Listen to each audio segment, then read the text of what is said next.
Hey guys, welcome back to Alan's Cards. It's been a while since I've made a video. I've been meaning to make one on Willie Mays for quite some time and heard today that was his birthday.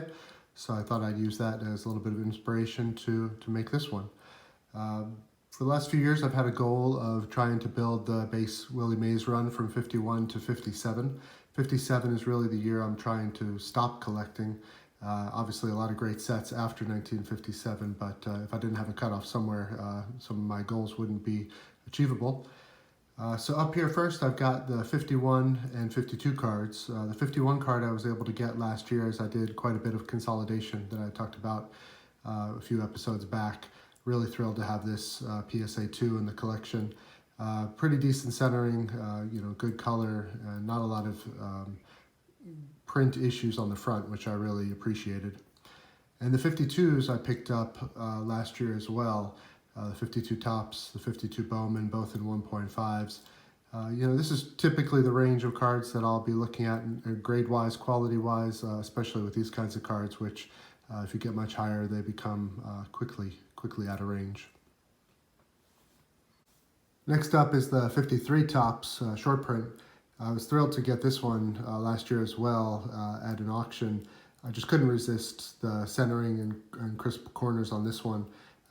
Goes really nicely with some of my other 53 Topps, including the Jackie Robinson that I've showed before. I love to have those displayed together, and this is definitely one that I'll keep in the collection forever.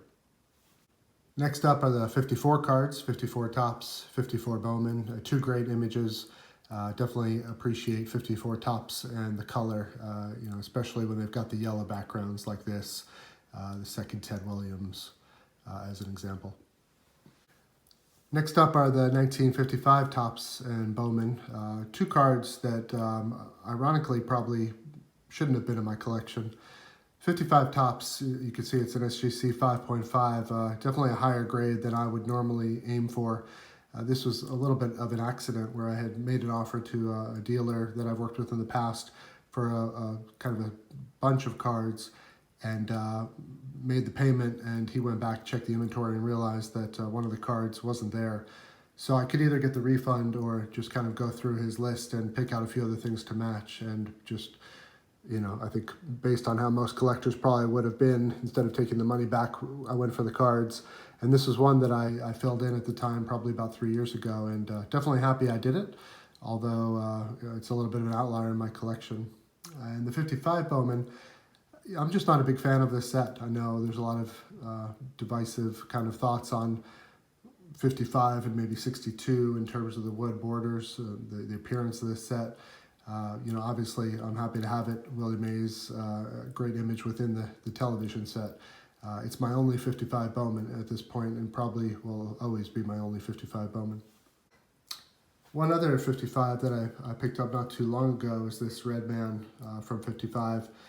Mays has three Red Men, I think, 52, 53, and 55. Great image on these. I love the oversized cards, and I couldn't resist with this one when it had the tabs still attached. So a pretty good looking example of this card. And finally, in the run to 57, you've got the 56 Topps and the 57 Topps. Again, nothing high grade, just looking for good, decent centering on these, and was happy to get them to complete this run. Definitely look for other Mays within this time period as they become available. Pricing obviously harder and harder every day, but always a good option to pick up a Mays when you can. Thanks for watching, and I will catch up with you all soon.